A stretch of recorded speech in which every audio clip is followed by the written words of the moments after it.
저는 전북대학교 사범대학 교육학과 교수로 재직 중에 있습니다.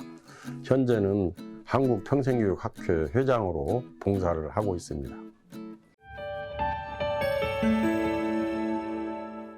평생학습 도시 운동은 영국에서 먼저 시작을 했습니다.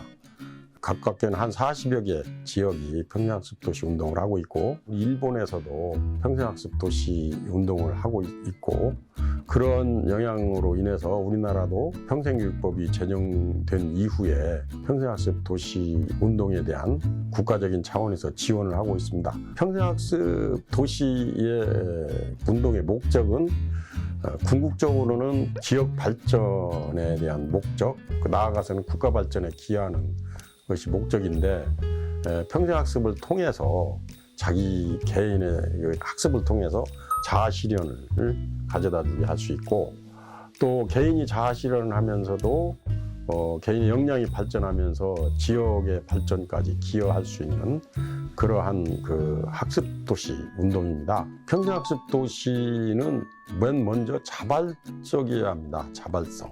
주민이 참여를 해야 하고, 학습을 스스로 자발적으로 할 때 흥미로울 것이며, 또 자발적으로 참여하면서도 서로 협동을 할 수 있는 그러한 협동적인 그러한 활동을 통해서 서로 자발적으로 협동하면서, 그리고 학습을 통해서 지역의 발전이라든가 또 개인의 역량 개발이라든가 이런 것들이 이루어질 수 있기 때문에 평생학습 도시 운동이, 기존에는 우리가 발전하면 건물을 짓는다든가 또는 뭐 개발을 한다든가 이런 것만 중심이잖아요. 그런데 평생학습 도시 유일하게 도시운동은 사람에게 투자하는 운동입니다.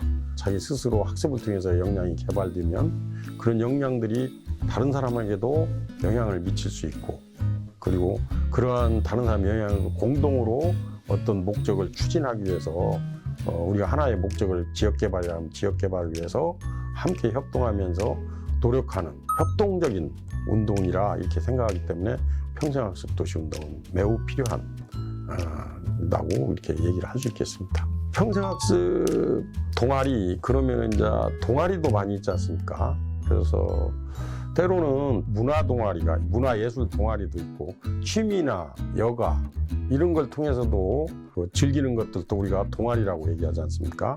근데 평생학습은 어떤 면에서는 평생학습 동아리이기 때문에, 물론 동아리를 나눌 수가 있어요. 문화 동아리, 학습 동아리 이렇게 두 개로 나눌 수 있다고 저는 봅니다. 문화 동아리 같은 경우는 자기들 스스로 즐거워서 취미로 해서 활동을 할 수 있는 거고, 학습 동아리는 어떤 배움을 통해서 본인들의 역량도 개발하고, 그런 그 차원에서의 평생학습 동아리가 저는 그 두 가지 정도로 이제 분류를 할 수 있는데, 학습 동아리 형성이 어떤 식으로 되고 있냐면, 어떤 기관에서 평생학습 프로그램을 운영하지 않습니까?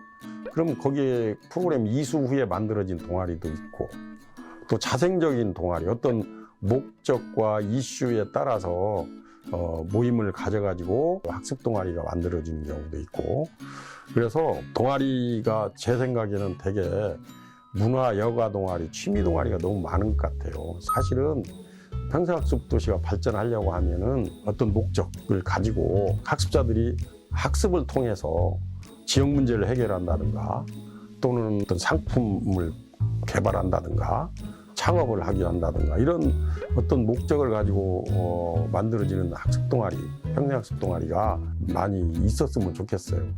평생학습 동아리는 일반적인 우리가 교육이나 학습을 형식 교육, 또 비형식 교육, 부형식 교육, 이렇게 교육의 형태가 또는 학습의 형태가 세 가지로 나누지 않습니까? 근데 우리 전체적인 그 학습을, 교육을 우리는 전부 형식적인 학습만 가지고 모두 교육을 이야기하고 있습니다. 근데 평생교육은 이런 형식 교육도 중요하게 생각하지만 비형식 교육과 무형식을 더 중요합니다. 비형식 교육은 주된 목적을 가진 기관에서 하는 학습의 형태 또는 교육의 형태를 우리가 비형식 교육 이렇게 얘기합니다. 그 무형식 교육은 말 그대로 이제 동아리 활동을 하는 거, 우리가 그 학교 교육에서 얘기하는 동아리는 우리가 형식 교육 과정이라고 얘기하지 않습니까? 그 다음에 잠재적 교육 과정 얘기하거든요. 잠재적 교육 과정이라는 것은 교육이나 학습 없이도 이렇게 습득되어지는 지식과 기술을 이끌어낼 때 이런 잠재적 교육 과정인데, 평생학습 쪽에서는 학습 동아리, 평생학습 동아리 하면 학교에서는 교사가 있어야 하고 강사가 있어야 인정해 주지 않습니까? 학습을. 평생학습 동아리는 강사가 없어도 그걸 학습으로 인정을 해주는 거예요. 그래서 학습 동아리가 학습자들 스스로 성인이잖아요, 거의. 평생학습에 참여하는 사람들이. 그래서 학교에서는 학생들은 미성숙자이기 때문에 교사 선생님들이 어떤 내용들을 가르쳐주고 만들어서 해야지만, 이미 성인들은 본인들이 지식과 경험을 다 갖고 있어요. 그런 지식과 경험을 가지고 본인들이 성인 학습자이기 때문에 상호 교사나 강사나 학습자가 서로 상호작용도 할 수 있고, 그래서 학습 동아리도 하나의 학습 형태로 볼 수 있어요. 그래서 평생학습에서는 이런 강좌 프로그램도 하나의 강좌로 인정하지만, 학습 동아리도 하나의 교육 형태로 생각하기 때문에 매우 평생교육에서는 비형식과 무형식을 중요시하는 평생교육은 학습 동아리가 매우 중요한 하나의 학습의 역할이다, 이렇게 의미를 두겠습니다. 남원 같은 경우는 제일 먼저 우리가 또 문화적인 유산이 참 많지 않습니까? 남원시의 지역별로 이제 복합도시잖아요. 도시형과 농촌형 이렇게 같이 되어 있기 때문에 제일 먼저 이제 문화라는 걸 하나의 유형으로 이렇게 하면서 학습도리 활동을 하게 할 수도 있고, 시민들이 도시에 집중해 있는 분들이 많이 있기 때문에 자체적으로 또 학습 동아리를 통해서 생산적인 어떤 경제적인 활성화에 기여할 수 있는 동아리, 협동조합이라든가 이런 걸 활동을 통해서 그런 그 경제적 기여할 수 있는 동아리도 좀 있으면 좋겠고, 그 다음에 이제 농산 그 촌에 보면 이제 어르신들이 많이 있기 때문에 배움과 어떤 문해 활동도 있지만, 그분들이 또 자발적으로 더 학력을 신장할 수 있게 하는 그러한 자발적인 학습 동아리도 만들어줄 수 있고, 그리고 또 직무 역량을 강화시킬 수 있는 그런 직업 역량을 강화시키는 동아리.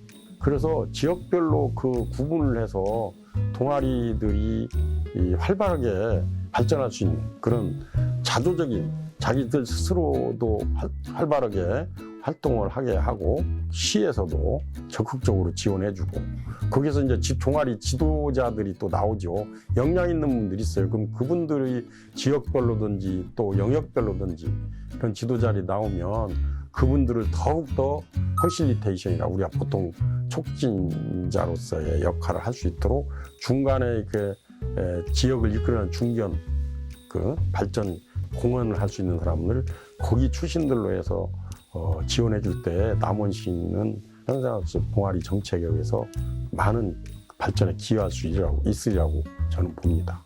아직도 어려운 점이 뭐냐면요, 형식 교육의 틀을 가지고 있어요.